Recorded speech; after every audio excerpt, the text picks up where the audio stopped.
Hello everyone, it is Caitlin, and today we are making our very first 1830s dress.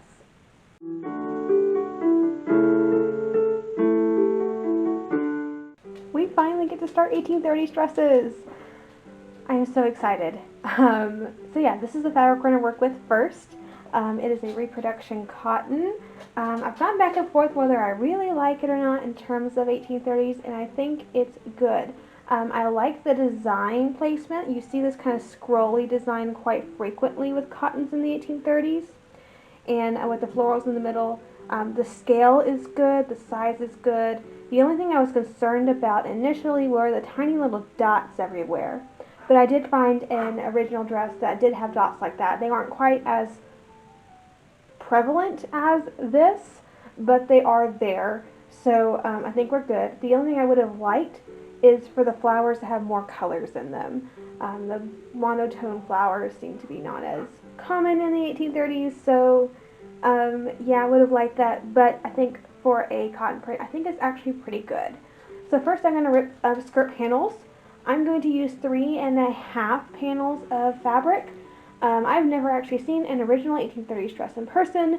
My sweet friend Amy, we had a Zoom meeting the other day, and I made a mock-up, and she helped me fit it via Zoom, which was so much fun. I don't ever want to do that again. That was difficult, but I'm very appreciative for that. And she has the Pattern of Fashions book, which I don't have.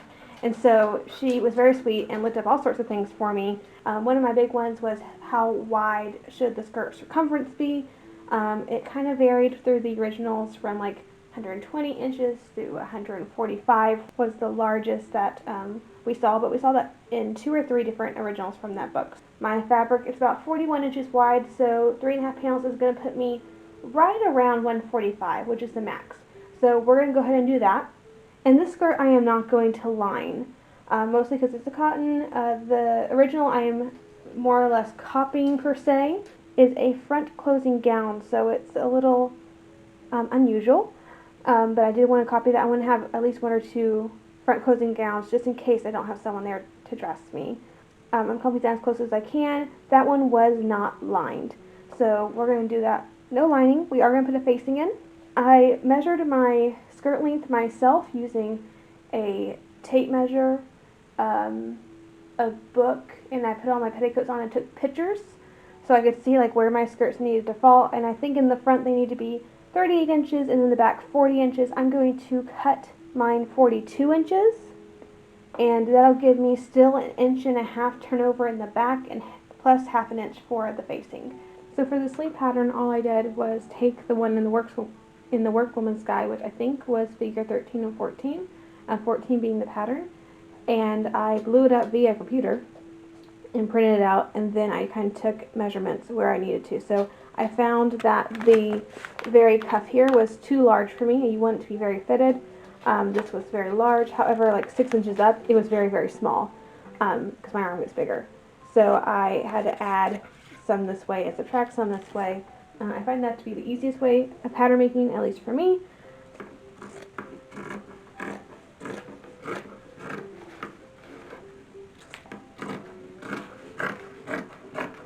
So I nearly ran out of fabric, but not quite. So I'm going to have to piece just slightly here.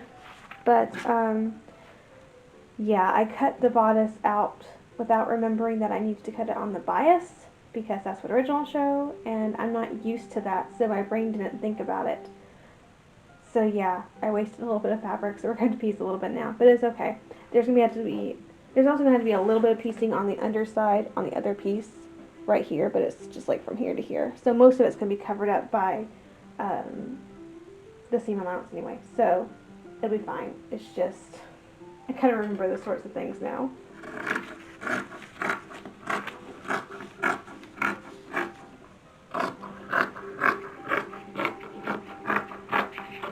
So before I cut out the lining, I went back over the original to figure out how much piping I needed and realized that there's a waistband that I forgot. So I probably didn't even need to piece this, because I'm going to cut 1.5 inches off the bottom of this piece and also the back and side back. Okay, piecing wasn't totally in vain. I mean, There's a little bit left. So there's that. I can use those pieces to cut out lining. Pass me my waistband.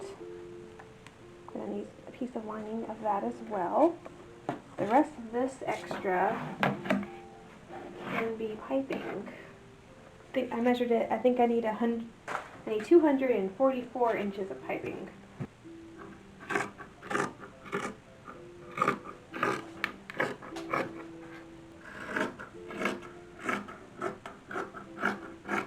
Alright, with everything cut out, we can start sewing things together. So we're going to start with the skirt panels, sewing them up. And because this is the 1830s, I'm going to do it by hand. If you're new to the channel, which quite a few of you are, welcome. And for reference, the family I portray when I do living history bought a sewing machine in 1847. So anything pre-1847 I hand sew, and anything post I machine sew. But even though it's hand stitching, I am very lazy. We're going to do a running stitch, which is still perfectly correct. It's just not as secure. But with a skirt that's not going to be super fitted, it's not going to matter. And I am going to face this skirt, so I need to seam together some facing panels.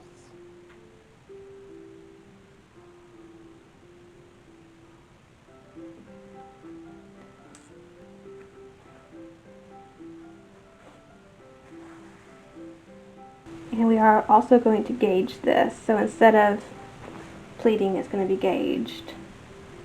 So the facing is stitched on, and I just ironed it up. It's a very small facing. I wasn't meaning to be quite this tiny. However, I already had quite a bit of 7-inch facing cut, and I didn't want it quite 7 inches, and I didn't want to waste any fabric, so I just cut it in half and made it 3.5. So it's kind of small, but it's acceptable. So I'm just going to do my little stitches to attach it. If you want more information about facings and the different ways you can attach them, I will link the video where I go into detail on how to attach a facing, and that shows you step by step how to put in a facing and the different finishing techniques for this edge here. This one I'm just going to leave raw because I'm lazy.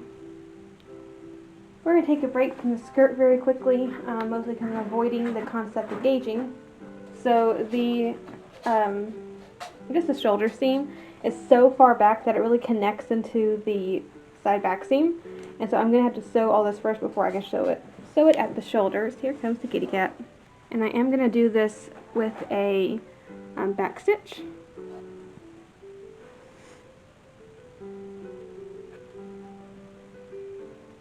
I don't think Alara's joined us on the channel for quite a while. She's been hiding. But after doing this seam, I shall sew the other side, of course, and the side back to the back. Then we get to shoulder seams. At some point, I'm going to have to put on my corset again and figure out how the darts are going to need to go. Alright, here we are working with the bodice on the piping. So I got the piping done. It just needs to be stitched in, and I think I'm going to be very lazy and just do this with a running stitch. But honestly, because I sew the seam twice, you do it this way and then you turn it under and then do it this way. It usually holds just like that. I think I'm also going to work on the sleeves, and I'm going to do them with the running stitch as well. I just need to sew up the side seams, leaving, of course, a little area to hit my wrist through. I think I'm going to leave the opening about 5 inches, and I will need to make some more piping for that. I forgot to make piping for that. I think I have enough bias, I just haven't made the piping yet, to go around the wrist, but also down this area too. And I'm also going to have to run some very nice large gathering threads on the top of the sleeves to get them into these armholes. Because I think there's like 60 inches of fabric there, and there's like 17 inches here. So, yeah, that should be fun. But I think before I put in the sleeves, I'm going to try this on, mark out my darts, which should be a great amount of fun because, again, I don't have anyone to help me fit this, and so I'm going to have to do this part on my own. Alright, so we're working on the final fitting, which I almost never show y'all fittings, mostly because my sewing room is a disaster by this point, which it is, but it's mostly on the floor and y'all can't see that, so that's good. But I put one sleeve in, and it's so nice and poofy. I tried putting in the sleeve plumper that we made, or the sleeve like little floofy thing, And I tried attaching it to the stays, and then realized I couldn't get it through the arm's eye. So I guess it's gonna have to get pinned into the sleeve before I wear it, and that's how it's gonna work. But yeah, sleeves are super cute. This is not what I was expecting them to look like. I was expecting them to be fuller down here-ish. But I really, really, really like the sleeve shape. I'm actually looking at originals. This was my favorite sleeve shape. I just didn't see one in the Workwoman's Guide that looked like that. So I'm glad I found that this is the one that I was looking for. So yeah, that was fun. And it's so nice and poofy. So I just never put the other one in because I wanted to make sure this is exactly where this seam needed to go. Since this is my first time doing an 1830s dress, definitely need to make sure that I had this measurement right, and it looks like I did. So that's good. This dart is not correct. I did put a dart in. It needs to be much further over. I'm looking at 1830s dresses, and their darts are over, which for the 1860s, I'm used to 2 darts, and there's like one here and then one here, and yeah, no. So I even try to push this further over, because usually I start my darts in the 1860s at 3 inches over. So I said, oh, I'll cut up, or actually really 2.5. So I said, okay, I'll almost double that. I'll do 4.5 inches. That's not nearly enough. Like, it goes like right up the middle here, and it needs to be at least 1.5 inches over. So I'm gonna have to remeasure that. This does fit. I did cut down the neckline a little bit because it was like up here on me. Not really sure what was going on with that because the muslin fit. I fitted that muslin really well with a friend, and so I'm not sure what I did wrong with that. Yeah, I don't know. So I did have to cut that down about 1/2 inch up here, but now it fits and I don't feel like I'm choking, so that's a good thing. For some reason the back piece ended up being huge, so I'm having to take like a 2-inch tuck in the back, and I don't know what happened because the mock-up fit perfectly. So I don't know if I just cut it incorrectly, or if for some particular reason I thought I was doing a back closing dress and cut it with extra and then I don't know what I did. So there's going to be a tuck up the back, and I need to make it go up a little bit further, which, I mean, they refitted clothing that didn't work, so it's going to be fine. This may not be a Sarah dress after all, since there's going to be piecing and tucking and that sort of thing. But it's my first attempt at an actual dress. So I made a mock-up. I made actually 2 or 3 mock-ups. Finally got one that fit, and it's still not working quite the way I want it to. So this just may be a dress I can wear. I mean, it'll be a nice dress. It'll just be pieced still a couple places and, you know, tucks, and so it'll look like a more well-worn dress. So it probably will not be a Sarah dress. It'll probably be more of a if I ever need something that's a little bit lower class, this is the dress I'll probably wear to that. So yeah, with all that being said, I think I am ready to move the dart over. We can put in the other sleeve, but other than that, I do need to also just this last 1/2 inch need to take up another 1/4 inch in the dart. But other than that, I think it's fitting pretty well. I think the dart goes up high enough. It just needs to be moved over at least 1 inch or so. But yeah, it fits about where I need it to be. Of course, we're going to have like 1 inch waistband here, so it's going to go down to where it needs to go. But yes, I'm actually very pleased with how it's turning out. I do kind of wish I had matched this better, so that you could actually like see the pattern continue. And I can do that on the straight grain really well. I haven't quite figured out the whole bias situation yet. But again, this is the first front I've ever cut on the bias, so I wasn't expecting it to match pretty well, very well. And honestly, you see originals that don't match either, so I don't actually feel too bad about that. So darts are fixed, sort of. I tried it back on, and what worked last time, the shaping that is, since I moved it over, isn't quite right, so I'm just going to have to modify them slightly. But I figured we'd go ahead and put in sleeves and waistband and some hooks and eyes. And then I'd work on that again. So this, since I already put in the piping, I have a nice little line on which to make my stitches, which is exactly where the piping begins. Now we put in some hooks and eyes. I think right around here will be good to start with.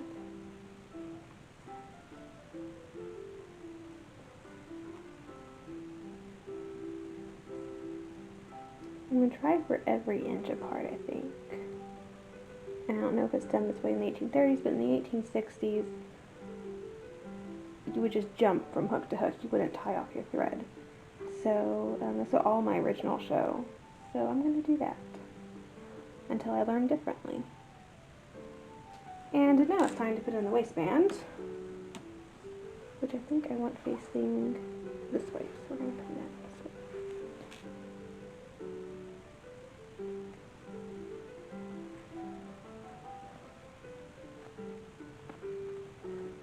Alright, we are very nearly done with this bodice. So waistband is on, it's piped, closures are on, of course, which we already did those. The only thing I need left to do on the bodice part is to finish the sleeves. So on this side I already did the piping, and it looks really nice. I'm a little concerned about those corners, but it worked here, so I figured I'd just do the same thing I was doing. And I haven't quite decided how I want to do those, if I want to do hooks and eyes or buttons. Buttons are more secure. And the original that I was copying uses buttons. The hooks and eyes just sounds easier. And I do have seen originals that show hooks and eyes. There's a hair here. Okay. But yeah, so I've seen originals with hooks and eyes. I don't know if that's going to be as secure, because I know the hooks and eyes in my 1850s dress on the wrist kind of weave themselves out eventually. So okay, really it's just me trying to avoid doing buttonholes, okay? That's why I want the hooks and eyes. But if I could just get over it and do the hooks and do the buttons and buttonholes, we might do that. I don't know. I haven't decided yet. I'm gonna put piping on the other side and then decide what I want to do.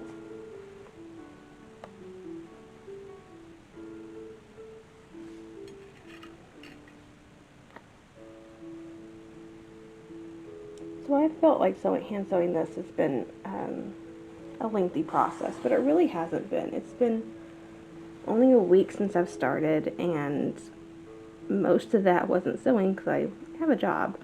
And so most of it was work and just sewing a couple of hours, hour, maybe two a day in the last week. So it really hasn't taken me very long.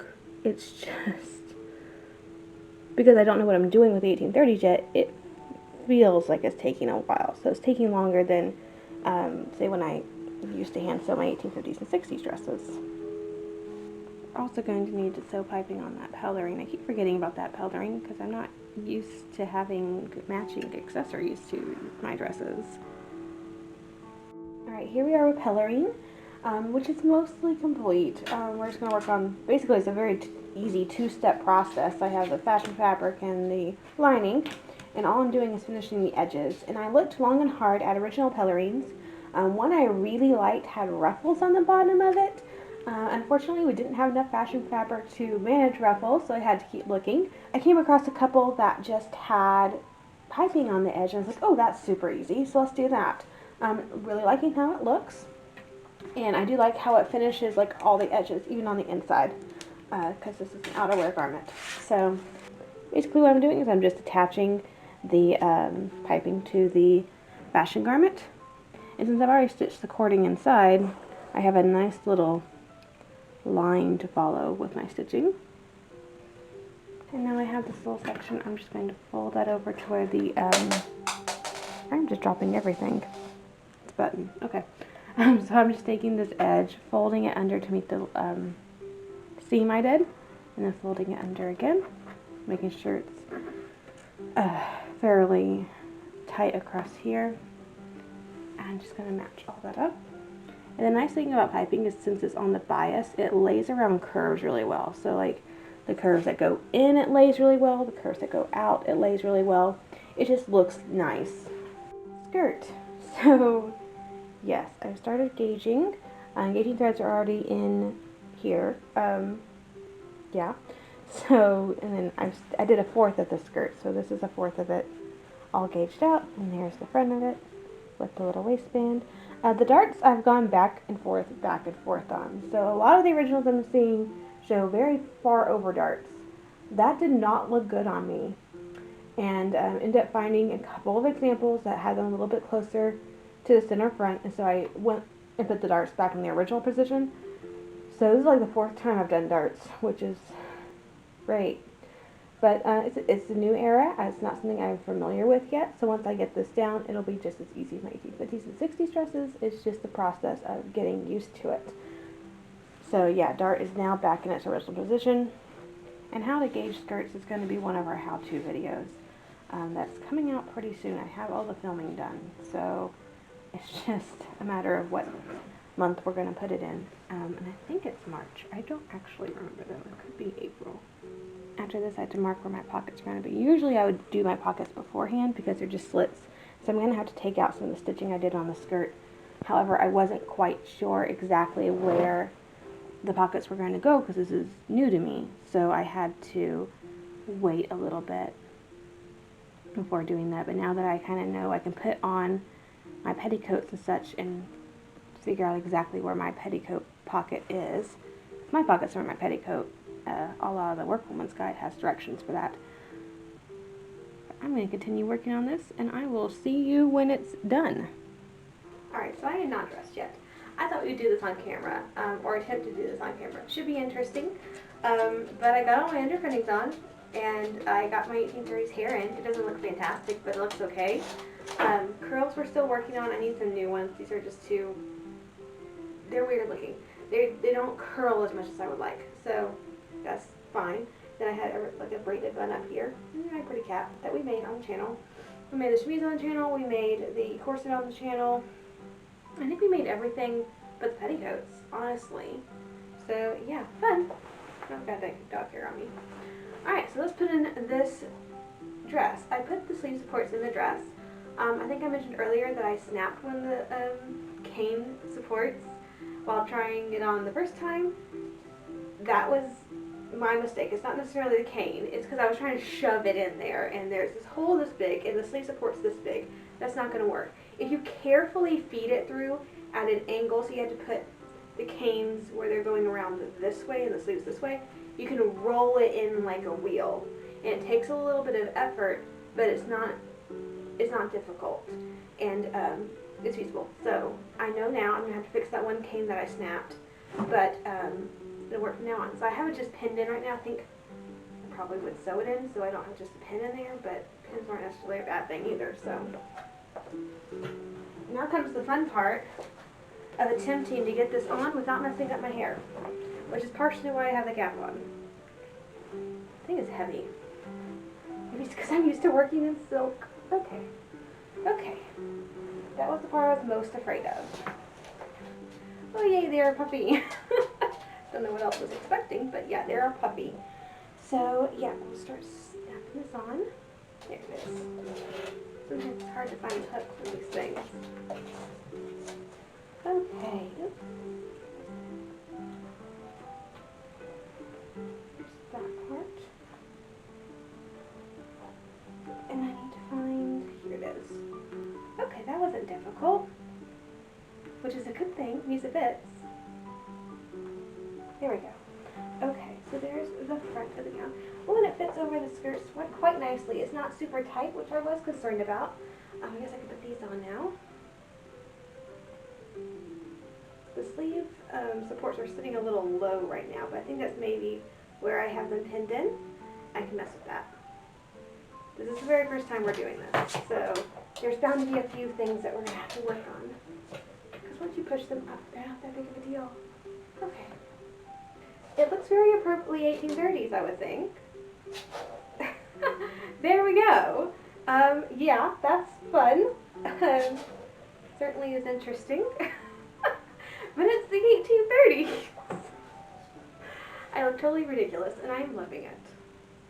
That's kind of the point of this, isn't it? To look totally ridiculous. It looks like a dress, which is always a good thing, I think. I guess we can go ahead and accessorize it. So I did bring something you could use as like a belt.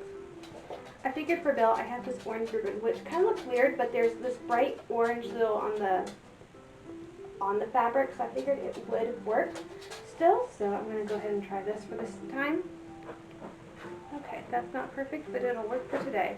It's just 2 layers of ribbon right now. Okay, that's going to have to do. But I think the pop of color is really nice, and it's a good size, so yay! Let's see, coloring. Okay, so fabric coloring, and of course there would normally be like a little collar a bit coming up, but we haven't made that yet. I wanted to do that with the cuffs, so I wanted to make sure we had that sort of thing together. Well, there's our 1830s ensemble, the very first one. Here's the back.